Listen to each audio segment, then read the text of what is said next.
నేను చాలాసార్లు కూడా చెప్పాను, మీరందరూ కూడా చూసింటారు, ఒక్కసారి కాదు కొన్ని వందల సార్లు చెప్పి ఉంటాను.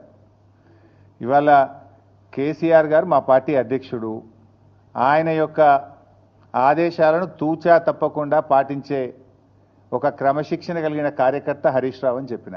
ఇది బహుశా వందల సభల్లో చెప్పినా, టీవీ డిస్కషన్స్లో చెప్పినా, ప్రెస్ మీట్లలో చెప్పినా, చిట్చాట్లో చెప్పినా, అనేక సందర్భాల్లో కూడా చెప్పిన.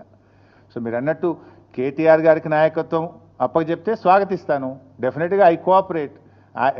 ఒక కార్యకర్తగా హరీష్ రావు పార్టీ నిర్ణయాన్ని, కేసీఆర్ నిర్ణయాన్ని ఎప్పుడైనా శిరసా వహిస్తాడు తప్ప గీత దాటే వ్యక్తి కాదు.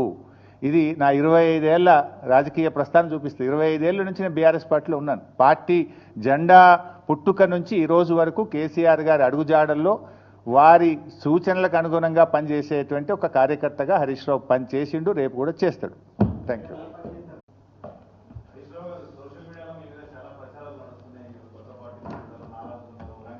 నేను గింత మంచిగా మాట్లాడితే నువ్వేంది?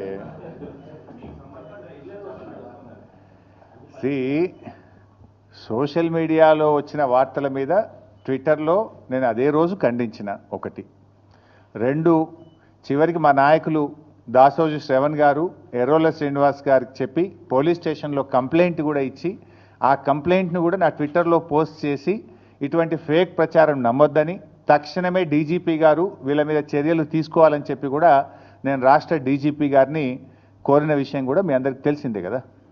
ఏం రగ్గారు?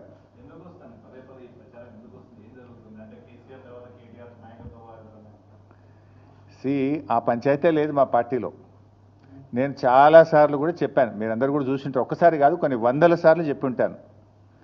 ఇవాళ కేసీఆర్ గారు మా పార్టీ అధ్యక్షుడు, ఆయన యొక్క ఆదేశాలను తూచా తప్పకుండా పాటించే ఒక క్రమశిక్షణ కలిగిన కార్యకర్త హరీష్ రావు అని చెప్పిన. ఇది బహుశా వందల సభల్లో చెప్పినా, టీవీ డిస్కషన్స్లో చెప్పినా, ప్రెస్ మీట్లలో చెప్పినా, చిట్చాట్లో చెప్పినా, అనేక సందర్భాల్లో కూడా చెప్పిన.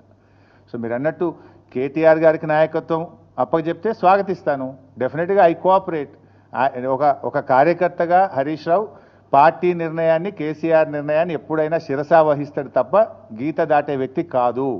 ఇది నా 25 ఏళ్ల రాజకీయ ప్రస్థానం చూపిస్తుంది. 25 ఏళ్ళ నుంచి నేను బీఆర్ఎస్ పార్టీలో ఉన్నాను. పార్టీ జెండా పుట్టుక నుంచి ఈ రోజు వరకు కేసీఆర్ గారి అడుగుజాడల్లో వారి సూచనలకు అనుగుణంగా పనిచేసేటువంటి ఒక కార్యకర్తగా హరీష్ రావు పనిచేసిండు, రేపు కూడా చేస్తాడు.